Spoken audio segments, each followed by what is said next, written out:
एक एक मानू सिंध धरती जो बचो बचो गरजी पान जदोजहद करियूं, जुल्म के जंजीरन के टोड़ियूं, जागीरदारी के गरक करियूं, आज़ाद इंसान थियूं ऐं असीं हारिन मां खुशहाल आबादगार बणिजूं ऐं पंहिंजे ग़ुलाम क़ौम के समूरनि मंसूरनि खां आज़ाद करियूं।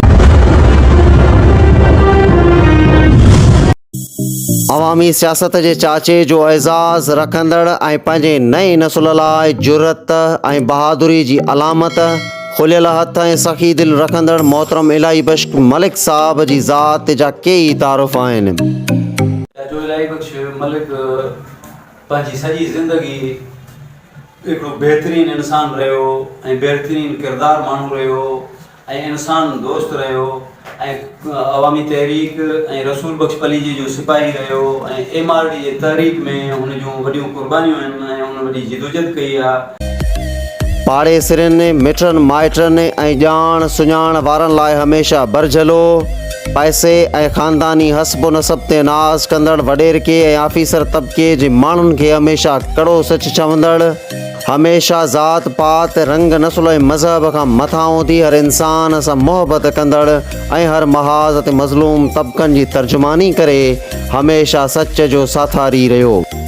ऐं जॾहिं असां 2010 में क़ौमी अवामी तहरीक में शामिल थियासीं त हिते असां वटि ज़िले जे अंदरि चाचो इलाही बख्श खे इलाही सीनियर दोस्त बि हुयो ऐं हुनजी एतिरी मुहबत आहे नंढे सुजाग ॿार जे तहरीक खां वठी करे ऐं क़ौमी अवामी तहरीक जे नंढे वर्कर ताईं हर माण्हू खे पंहिंजी औलाद जीअं ॾिसंदो आहे ऐं हू वधि खां वधि तमामु हिकिड़ो बहितरीनु इंसानु आहे।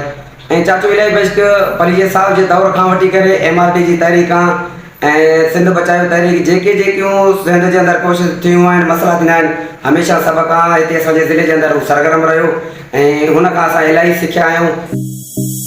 पाण सिंध जे टे ग़ुलामी वारे दौर जी शुरूआति खां फ़क़ति 6 महीना अॻु सन 1947 ईस्वी धारे फेबरवरी जी 14 तारीख़ ते चीते जहिड़ी चिंगाड़ रखंदड़ मलिक बरादरी जे मोतबर शख़्सियत मौला बख्श मलिक जे घर ज़िले जेकबाद में जन्म वरितो। इलाही बख्श मलिक उत्तर सिंध जे क़ौमी अवामी सियासत में चाचा इलाही बख्श जो लक़ब माणियो ऐं संदसि अरॾाइनि अॻियां वॾनि वॾनि नालनि मात मञी। अॼु हिन परचम जे पाछे में मकोट अंदर या काछे में ललकार कंदुसि हर बेरीअ ते, हर बेरीअ पोयां वञिणो आहे ऐं तंहिंजो घाटो भञिणो आहे। अॼु सन जो पीछो करणो आहे, ही झंडो खोड़े वींदासीं, ही ॻाढ़ो झंडो मस्तीअ में। पेशे जे लिहाज़ खां हुन फिशरीज़ ऐं पुलिस खाते में कमु कयो, पर संदसि मिज़ाज खे मज़ो न आयो ऐं हुन 1970 ईस्वी खां 2006 ईस्वी ताईं वापडा खाते में नौकिरी जूं ख़िदमतूं सरअंजाम ॾिनियूं, जंहिं बाद कंदकोट शहर में अची मुस्तक़िल रिहाइश अख़्तियार कयाईं।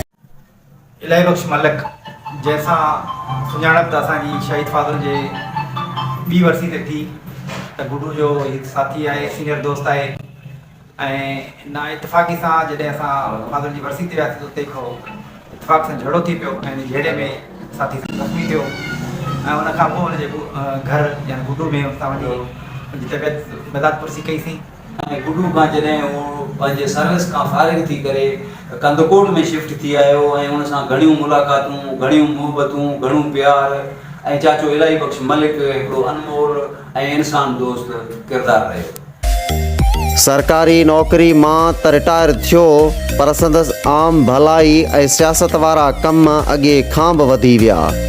संदसि आम भलाई जे कमनि, सच गोई, मुदबराना सियासी हिकमत अमलियुनि ऐं पंहिंजे क़ाइद ऐं पार्टी सां लाज़वाल वफ़ादारियुनि सबबि हर दौर में तरह जे ऑफिसर्स तोड़े वॾेरनि जी नाराज़गियुनि खे बि मुंहुं ॾिनाई त साथियुनि समेत पाण मथां थींदड़ सियासी केसनि जी तहक़ीक़ात दौरान जुरत ऐं बहादुरी जो मुज़ाहिरो बि कयाईं।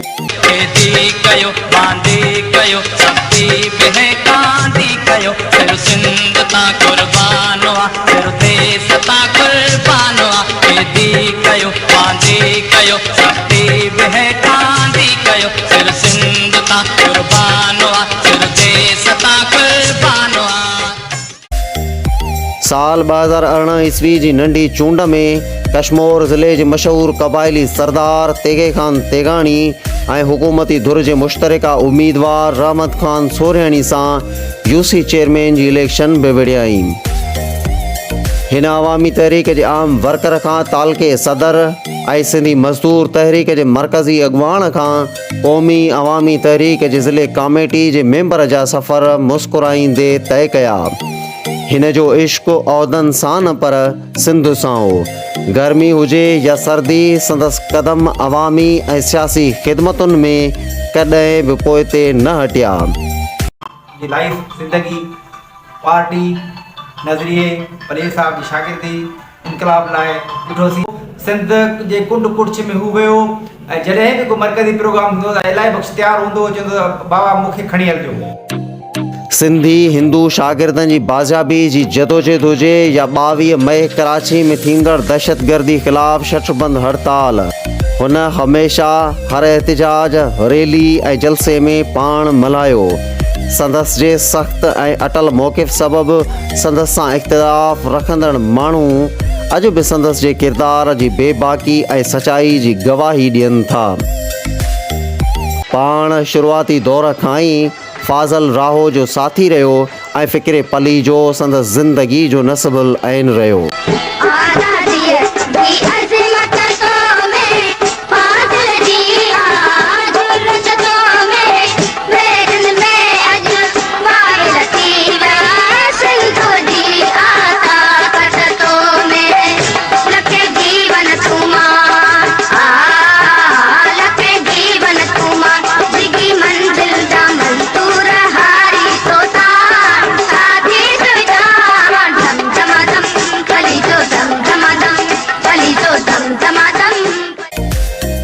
पंहिंजे क़ाइद रसूल बख्श पलीजो सां साथ निभाईंदे हुन पंहिंजी जवानी त गुज़ारे छॾी, पर पंहिंजी ज़िंदगी जा इहे आख़िरी ॾींहं बि फ़िक्रे पलीजो खे अर्पे छॾिया। जन ॾींहंनि में संदसि पेरनि लाइ शुगर ऐं ब्लड प्रेशर जी तकलीफ़ सबबि घर खां ओताक ताईं जो पंधु बि घणो मुश्किल बणिजी वियो। इन्हनि ॾींहंनि में बि पंहिंजे हड़नी बेवसिन ऐं लाचारनि खे पंहिंजे अटल इरादे ऐं इश्क जी बेबहा हौसले सां मात ॾींदे पंहिंजे सियासी साथियुनि ऐं पंहिंजे कुल वक़्ती सियासी शागिर्द अमजद इनकलाबी सां गॾिजी मोहबत सिंध रैलियुनि ऐं जलसनि में शिरकत कंदो रहियो। सियासत जे सफ़र में अक्सर माण्हुनि खे या त पैसनि जी लालच हूंदी आहे या उहिदनि सां इश्क़ हूंदो आहे।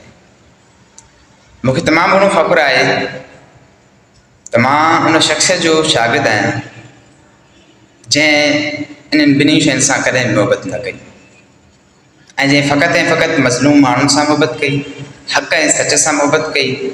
कॾहिं बि ज़ात परस्ती जी ओट में, मज़हब परस्ती जी ओट में रंग मज़हब ऐं इन तमामु मतभेद ऐं फ़र्क़नि खां मथां थी इंसान जी ख़िदमत कई ऐं मूंखे पंहिंजे अमली किरदार सां सेखारियो त ज़ालिम खे ललकारण लाइ ऐं मज़लूम जो भरजड़ो थी बीहण लाइ तव्हां वटि कंहिं सरकारी उहिदे, कंहिं क़दावर ऐं मज़बूत जिस्म जी या तमामु घणी मिल्कियत जी न, पर इनकलाबी सोच जो हुजणु लाज़मी आहे। आई लव यू चाचा इलाही बख़्श मलिक साहब। अॼु बि हुन जी दिलि अवामी जदोजहद जो हिसो थियण लाइ तड़पे पई, पर संदसि सिहत खे साण वधीक अहिड़ी इजाज़त नथी ॾिए। शहीद फाज़ल राव ऐं रसूल बख्श पलीजो खां पोइ संदसि जी दिलि महान इंसान अयाज़ लतीफ़ पलीजो खे सलामी कई। उन ॾिस में चाचा इलाही बख़्श मोहबत सिंध ट्रेन मार्च, जलसनि ऐं रैलियुनि दौरान रज़ाकारनि ऐं मुहाफ़िज़नि जे घेरे खे टोड़े पंहिंजे महबूब अॻुवाण अयाज़ लतीफ़ पलीजो खे चुमी ॾियण लाइ बि मशहूरु आहे। ऐं इन इहा कोशिश दौरान कॾहिं चाचा इलाही बख़्श रोकींदड़ रज़ाकारनि खे पंहिंजे खड़केदार आवाज़ में माठ कराए छॾियो त कॾहिं हुन जे महबूब अॻुवाण अयाज़ लतीफ़ हुन खे पंहिंजे वेझो घुराए संदसि जी मोहबत खे मान ॾिनो। सिंध जे आजपे ऐं आईंदे जे हवाले सां हिन जूं हड़ई उमेदूं अयाज़ लतीफ़ पलीजो जी सियासी बसारत सां वाबस्ता आहिनि। जॾहिं अवामी तहरीक में हुआसीं ऐं अवामी तहरीक खां पोइ जॾहिं क़ौमी अवामी तहरीक थी ऐं क़ौमी अवामी तहरीक जी जेकी पहिरीं इलेक्शन थी त अयाज़ लतीफ़ पलीजो साहिबु जॾहिं मरकज़ी कमेटी जे हुन में हाल में हो त इलाही बख़्श वॾी हुज करे हुनजे कालर खां पकड़ियो, चयो उथी असांखे जेको आहे अॻुवाणी कर, असांखे रांटनि जे हवाले कंदे छा, मशहूरु लफ़्ज़ आहिनि जेको सभु दोस्त उनखे यादि था कनि। सिंध ऐं सिंध जे आशिकनि जे इश्क में उमिरियूं अर्पे छॾींदड़ अहिड़ा केतिरा किरदार सिंध जे कलमकारनि संदे ध्यान जा तलबगार आहिनि त जीअं असांजो ईंदड़ नसुल हिन गुज़रंदड़ सदी जे आम इंसाननि जे ख़ासि किरदारनि मां मुतासिर थी पंहिंजी ज़िंदगियुनि जे मक़सद जो तयन करे सघे।